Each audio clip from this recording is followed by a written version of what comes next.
The Oklahoma State head coaching search to replace Mike Gundy should have a bedlam layer into it, just like we should have seen more Sam Jackson against Arizona, but now we won't have to wonder.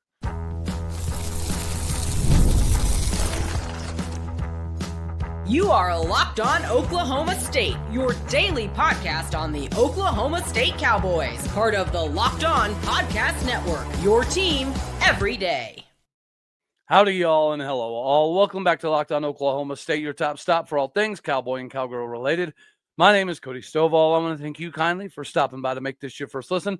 We're available on all of your podcasting platforms, visually as well on YouTube. Find me personally on X at All-Day State. Today, we're partially brought to you by Mazda. Like some of our players that sweat every single detail, so does Mazda. Because when you make every move count, pulling off the unexpected is only the beginning. Stay tuned later for highlights in this week's Moving the Game Forward moment with Mazda, where you can move and be moved. We get to slide right into this conversation of Sam Jackson V finally getting a bigger opportunity at quarterback. And I think if you watch the Baylor game, it was pretty visible that when you put Trent Hallen at the Wildcat or you put Sam Jackson back there, it added another layer, which is potentially why Oklahoma State was able to put up almost 30 points against the Baylor Bears and have a competent offense take the football field. We abandoned some of that against Arizona for whatever reason, not 100% sure. And we did get to see Banks Bowen kind of at the end of the ball game.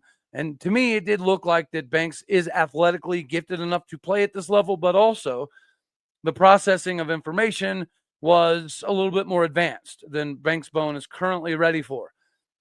So seeing more Sam Jackson, to me at least, gives us a little bit of hope going into this Houston matchup. Connor Weigman's not 100%, although it does appear as though he's going to get a healthy amount of playing time, which was going to, make the dynamics of the game a little bit more difficult. So to me, we should have done the same thing against Arizona, which is at least add more Sam Jackson wrinkles in the backfield, because the defense does know that he has the capability of throwing, being the quarterback at TCU, being the starting quarterback at Cal before an injury. All of this makes the most amount of sense. So now we finally get to have the embracing moment of Sam Jackson V taking the pure, true quarterback one snaps against the Houston Cougars. I do still hope that we add some different wrinkles into the backfield. This obviously being primarily predicated upon Zane Flores' injury. It seems to be an upper body ordeal, not necessarily major or catastrophic. He may not even be out for the season unless, well, there's some red shirt layers we'll discuss here in segment 3. But before we get to that, Sam Jackson gets the nod to be the guy. And I think that this is definitely the right move for Doug Meacham and Oklahoma State. It numerically maybe doesn't give us an advantage, but his escapability outside of the pocket is something that defenses have to respect. His ability to not only tuck it and run when he gets outside the pocket, but also be able to throw on the run and hit some different layered passes is something that changes the dynamics of what the defense is capable of doing. With Zane Flores, it was pretty simplistic.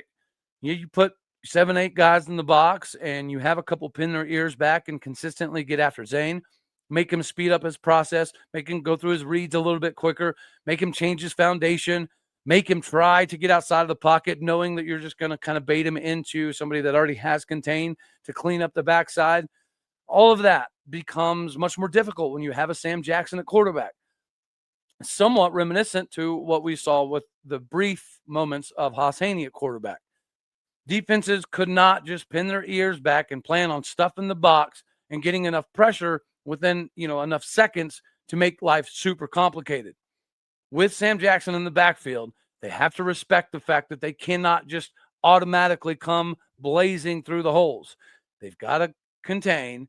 They have to respect the fact that when he gets into a scramble drill scenario rolling outside the pocket, that the wide receivers are going to know that they need to show the numbers. They need to give that flash, come back to the ball.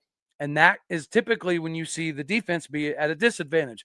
Yes, defensively, we did shut down Arizona's rushing attack to only 54 yards at 1.4 yards per clip, but they were able to get some things off through the air. Some of that was because of Noah Fafita's athletic ability to extend plays that always is going to be most beneficial to a wide receiver. Because a defender, they know what routes typically come they've done their preparation. So based off of the formation and where your depths are and what the other routes are doing, they can make a determination fairly easily. What you cannot do as a defensive back is to bank on a scramble drill. So the route tree goes completely out the window then, right? So you have to be able to keep an eye on your defender, and it's really difficult to keep an eye on your defender and find out where the quarterback is going without losing that defender, which is always why in a scramble drill scenario, you see some guys inevitably end up wide open, because if the quarterback scrambles long enough, there is always going to be an opening downfield, because defensive backs are not designed to be coming back to the ball like that. There's so many things, obviously involved with what a DB has to take into consideration, especially whether it be zone, man. The concepts change, the spacing changes, the awareness of the defensive back changes, because the responsibilities are going to be a little bit different. So for that reason alone, I think we'll able to now see at least a glimpse of what we saw against Baylor, with Trent Hallen as the Wildcat dude and Sam Jackson being a Wildcat dude that could actually drop back as well. He has been able to drop a few pretty nice passes this season. And our ability to push the ball down the field has been pretty much non-existent. And we all had high hopes for Zane Flores. I had high hopes for Zane Flores because it seemed pretty logical, right? That if the coaches got rid of Garrett Rangel and Malawake Smith, it was because they were banking on the upside of Zane Flores being considerably better than both of those individuals that have proven to be capable to at least manage a game and put you in a position to potentially have a few wins along the way. So now that we have Sam Jackson at this role, and we've got to see a little bit of Banks Bowen, and we assume still have Noah Walters as part of the availability portion, it should prevent Houston from being able to pin their ears back and just come after Zane 24/7 because of the respectable factor that Sam Jackson does bring to the position. Because once again, if Sam Jackson had not gotten injured, there's a very good chance he would still be the starting quarterback at Cal. Thanks to Auburn, he was able to make that switch to wide receiver. He was our return guy to start the year, a slot guy. But we need somebody who can push the ball down the field. We also need some wide receivers to emerge and win some 50-50 balls. High pointing and beating the head top of a DB was never going to be Terrell Davis's specialty. That was supposed to be Christian Fitzpatrick and Io showed my king. Io, yes, he had some injuries in spring and fall. I assumed he'd be healthy by now, but he's not on the portal or the transfer portal list or the redshirt kind of list either. He's not on the injury reports. So it is kind of perplexing, and it'll be interesting to see what happened throughout the course of the season for Io showed to my king. Coming into the year, we saw a little bit of Shamar Rigby get loose against Baylor for 89 yards. Maybe we need to see a little bit more of that. Sam Jackson's going to have to push the ball down the field, and thankfully, because of his athleticism, the defenses have to respect a little bit more of the packaging when Sam Jackson is out there, and for that reason, it provides a little bit of hope that the Cowboys can, battle with Houston, because they don't have near Oklahoma State's issues, whether it be injuries or redshirt portal dudes. They don't have near the problems that we have, but they're not, fully healthy. They're missing a couple of linemen. They've had a couple of defenders go down. They've had a running back go down, and Connor is not 100%, right? So I think this creative layer of Sam Jackson being in the backfield is precisely what Oklahoma State needs in this moment. Speaking of needing things in this moment, DoorDash is who you need to work with this weekend to get your streak rocking and rolling once again. It's almost that time where we look back and we crown this last week's MVP, who delivered, which is powered by DoorDash, just like you can win every Saturday with DoorDash Streaks, saving more time every order. These players delivered when it matters most. So let's break it down. For Locked On Oklahoma State country, it's got to be LaDainian Fields for me. Having an individual that's been biding his time and waiting on his opportunity finally gets out there, and he has a pick six, which is our only offensive points of the entire ball game. For that reason, I think we have to give this week's performance definitely to LaDainian Fields. It was good to see a backup get out there and prove once again that we've had some guys on the roster this whole time that probably should have been playing more. Maybe they don't make as much in NIL. Maybe they weren't brought in by the staff. Maybe they were returning players. It's very evident to see that more often than not, it's the returning players that get the raw end of the deal. So seeing LaDainian Fields pop off like that, absolutely massive. And just like LaDainian, DoorDash delivers your Saturdays for you with the DoorDash Streaks. You can save every Saturday on your order, stack it up all season, and then you could save up to $250, including $100 in DoorDash credits. Order this Saturday, keep the streak alive. Fuel your game day only with DoorDash. Terms apply. The promo code ends November 18th. So get in on your streak, building Saturdays with DoorDash tomorrow. FanDuel is the bee's knees for all of your betting needs. So before we get on off of here, we have to discuss that FanDuel is giving you an offer you're not going to want to miss. And NFL might give you a slight reprieve from the craziness happening in Stillwater, Oklahoma. Right now, new customers can bet just $5 and get $100 back in bonus bets if you win. It's that easy. You pick a bet, put down your $5. If it hits, you'll unlock $300 in bonus bets to use all across the app. Whether you're a casual fan that loves diving into the every stat that's important, or you're just the guy rocking with your squad, FanDuel makes that experience so much better for you because it makes watching football much more exciting simply due to your investment level being that much higher. So what are you waiting for? Make sure that you visit FanDuel.com to download the FanDuel app today and get started. Head over to FanDuel.com, download that app so you can experience the bee's knees for all of your betting needs. All right, now we get to roll right into this. OU supposedly, evidently, seemingly wants to have Bedlam back, even though they are responsible for the tumultuous situation that both universities are in as it pertains to bringing this ball game back. Whether you absolutely loved Gundy till the end of the earth or you thought he shouldn't have been gone years ago, I don't necessarily think it matters, because the Bedlam thing should matter to everybody. And I think this is a big opportunity for the next head coach at Stillwater, Oklahoma, at Oklahoma State, to make sure there's an emphasis on bringing this game back. Should it come back 26, 27? Yeah, probably not, because we're going to be a shell of ourselves. But this idea that even Mike Gundy was floating in regards to not wanting to play the game until past 2030 because they're the ones who left like a thief in the night, which is true. We need them, unfortunately, more than they need us, right? Because the Big 12 in general does not get the primetime viewership windows. They don't get the benefit of beating up on each other in conference and it being considered a quality win. So anytime you have the opportunity to play an SEC school or a Big 10 school or an upper end ACC school, I think you absolutely have to take advantage of it.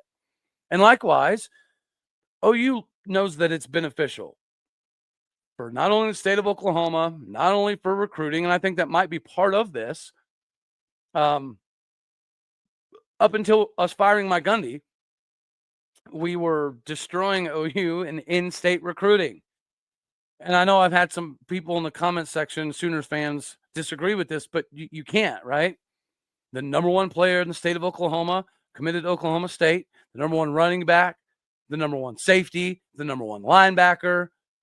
Like, there was the number two defensive end, all in the state of Oklahoma. Yes, since Mike Gundy has been fired, a few of those guys have kind of fallen off the radar. And unfortunately, that is somewhat expected. I also do think that there is a large percentage of these guys that are waiting to see who the new staff is going to be and what that looks like. Some people are going to be excited if it's a Zach Robinson. Some people are going to be excited if it's a G.J. Kinney, or even if you go on down the list to a John Summerall or an Eric Morris. But at the end of the day, the fact that OU wants this back, I think, is a big deal. Sure, they might be wanting it down right now, or wanting it back right now because Oklahoma State's down so much. But if a new coach doesn't want to be a part of Bedlam, I honestly don't want him to be the new coach. And maybe I'm in the minority here. Of course, let me know down in the comment section. But evidently, Oklahoma State had, quote, minimal interest in the Sooners' offer to restart Bedlam. This did happen a few months ago, in quotes. So Castiglione was having a meeting with Oklahoma State a few months ago. So Mike Gundy and all of the staff that you see now, for the most part, was still here, minus Todd Grantham and Coach Greg Brown. And obviously, Mike Gundy is not going to change his tune. Oklahoma State's probably not going to change their tune a whole lot with Mike Gundy still at the helm. So if we had this meeting with OU 3 months ago and they wanted to bring it back then, like they knew that they were going to get met with resistance. They knew that most likely Mike Gundy at Oklahoma State was still not interested. Maybe even like a preseason scrimmage style of thing, which is something that Mike Gundy has mentioned.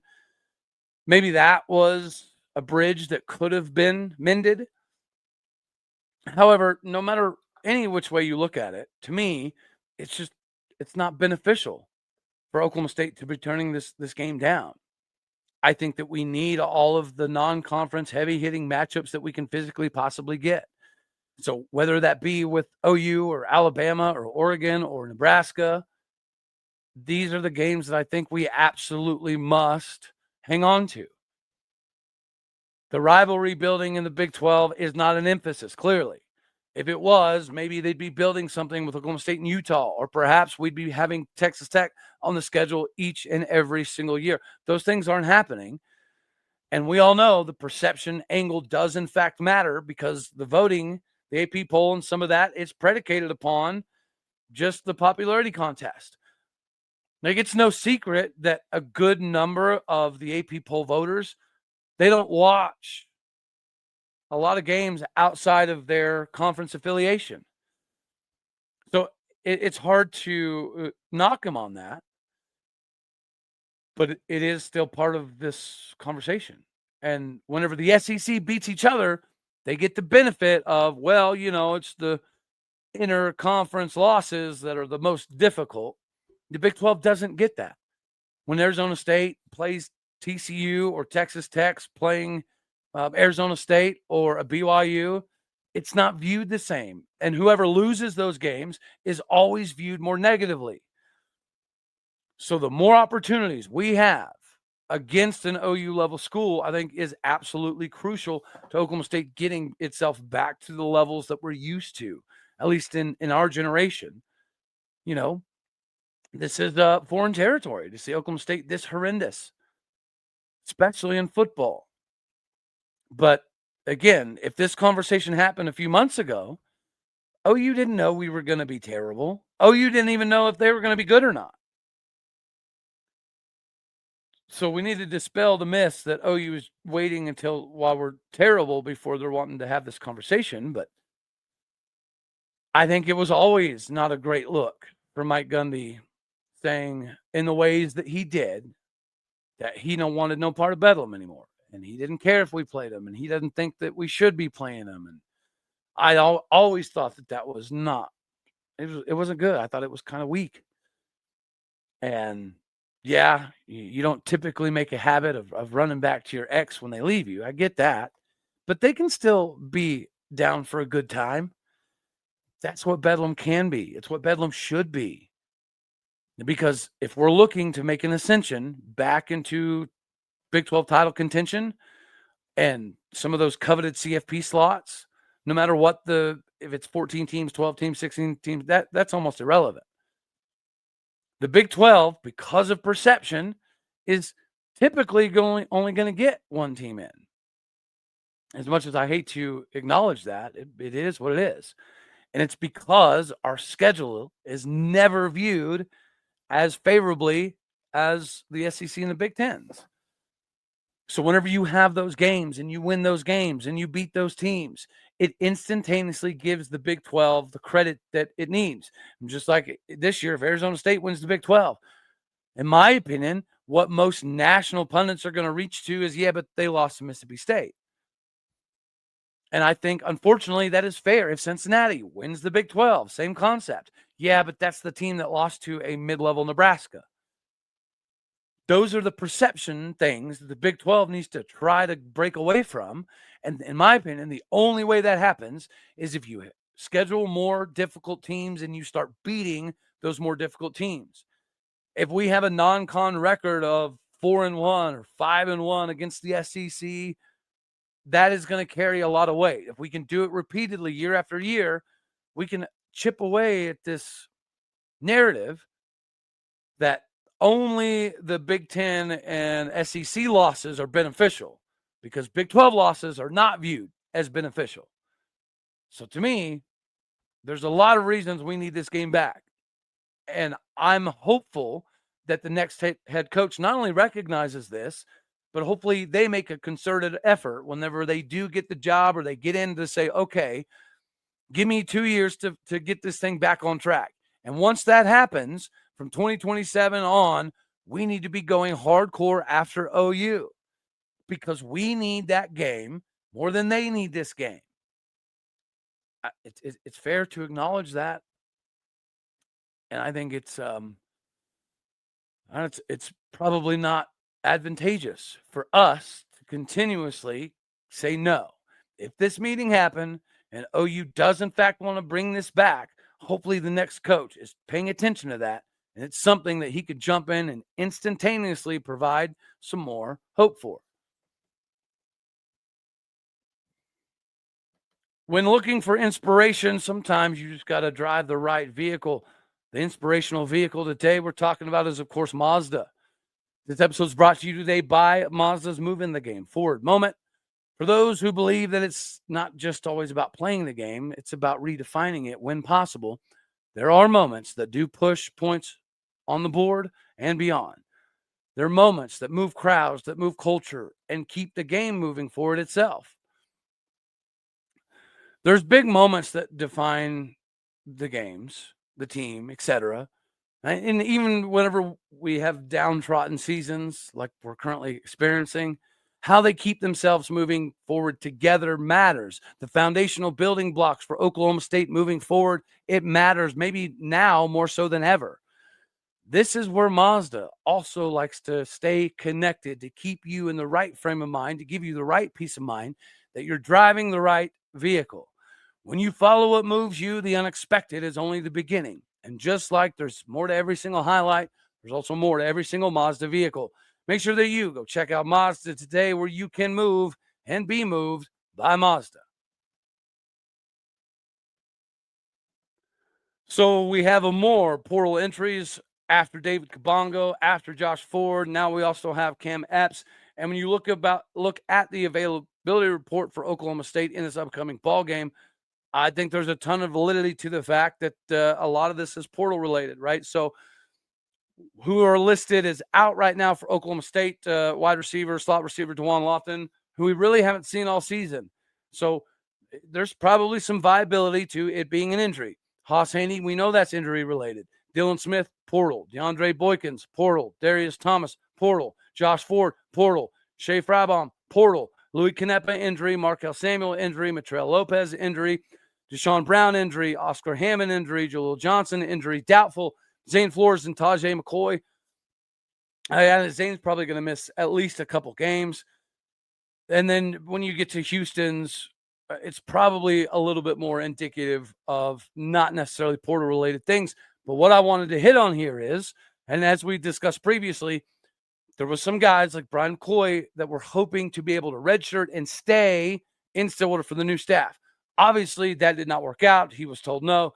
And then a few days later, turns out that Josh Ford and maybe even a Will Money were told something a little bit different. And that lasted for a couple of days. And then I guess everything came back to full circle. And then they were inevitably told, hey, sorry, actually, no, you cannot redshirt to stay. If you're gonna redshirt, you need to get in the portal and get the flip out of here. I don't necessarily agree with that idea, because you don't want to show favoritism. I get that. And that's probably what happened here, is there was some blanket things that were decided that if we tell him no, we can't tell you two yes. So because we told him no, and we can't have such a depleted roster that we numerically cannot finish the season, I'm sorry, now I have to tell you guys no too. So I know David Kabongo and Josh Ford are 100% wanted to redshirt to stay, to come back to Stillwater, Oklahoma, and be part of the new staff. Originally, it seemed as though, I can't speak for Kabongo, but Ford was likely told, yeah, that probably is something that we can make, maneuverable. later to find out, yeah, sorry, that ain't going to work. Actually, if you're going to redshirt, you got to get in the portal. You got to be gone. I think it actually can be on an individual basis. Let me tell you why. Guys like Brian McCoy and Josh Ford, and even to some degree David Kabongo, they've had more than enough playing time in their career. Like, look at Kabongo and Ford in the last 2 seasons. They have stuff on film. They've had the ability to get out there and play and to do their darndest. And if they have some injuries here popping up, if they want a redshirt to stay to be part of Oklahoma State, I think that it's important. I know some people in the comments keep saying, well, we only need like 8 to 10 of these guys to be the foundational building blocks for next season. Maybe. I mean, we're going to have to largely build through the portal again, no matter what happens, no matter who we hire or when we hire them. But I think if you're only keeping 8 to 10 dudes out of 105 plus, that would be problematic for the new administration to come in. So I actually don't necessarily love whoever, right? Especially if they're not necessarily football coaches on staff. We've got people telling dudes that, no, you cannot redshirt to stay to Oklahoma State. You need to get the flip out of here. If you're going to try to keep your red shirt, then we don't want you here. I don't like that. I think that's a bad look. Like, it's probably pretty obvious that most of this staff will not be retained. I mean, guys like Clint Bowen and Doug Meacham are, of course, putting themselves on display, but the way things have gone from before Mike Gundy and even now under Doug Meacham and Clint Bowen taking over as DC, it hasn't been, a resounding, oh my gosh, this is so great. We got to keep these guys. That's not necessarily what's happening. So we got coaches that we know probably aren't going to be here. And then we've got other individuals that aren't exactly coaches, but, they're loyal and true for the most part, old school Cowboy dudes that are in charge of things outside of on the football field play. If we've got these people trying to dictate what the next staff is or is not going to like, I don't necessarily think that's fair. So if you're a player that doesn't have a lot of film, like a Puasutu, he's going to want film. He's going to want playing time. He's going to want the opportunity to play this season, not necessarily to redshirt and keep that extra year of eligibility. I mean, there's still a ton of games left. So you're going to have a bunch of those dudes that know that it's not advantageous for them to redshirt because they don't have enough on film to show the next staff or other staffs that they're worthy of remaining at this Power 4 level with, top tier NIL money. Let those dudes play. The ones who don't play, that don't have a lot of film, that haven't seen a lot of PT, but are good enough to do it, like the Puasutus and the Ike Essenmoons of the world, let them play. But if you're a Brian McCoy or a David Kabongo or a Josh Ford, there's nothing for you to prove. Right? So if you've got guys that can contribute, that are good enough to start at this level, that respectfully would like to let some of the younger guys get reps so they can be more prepared for the next season, I don't understand why we individually could not make that a case-by-case basis. So I'd say, yes, Brian McCoy. Yeah, if you want to take a redshirt year and stay in Stillwater, I like it. Josh Ford, David Kabongo, same thing. Now, some of these dudes, for sure, you probably ought to move on. But the Kabongos and the Cam Epps of the world and Josh Fords of the world, those are probably not the ones we should be saying, hey, if you want to redshirt, if you want to salvage this year of your career, get the flip out of here. I don't think that works well. And there's a good portion of this staff and the dude telling these players, you got to get the flip out of here if you want to keep your red shirt. Hopefully, they're not all here with the new staff. So hopefully, we've got guys giving these players advice that aren't even going to be here when the new staff comes in. Let them dictate what players they want to keep. Stop telling people, nope, if you want to keep this season, you have to leave. Or you have to play like, I don't know. It should be case by case, in my opinion. because it's not a good look. Anywho, that's all we're going to have for this one right here. As always, I love you. God bless. Go Pokes. Thank you for tuning in to make this your first listen. My podcast people, you're everything that makes this work. I appreciate what you do. Go do what you do. Hit the stars. Leave some reviews. Later, taters.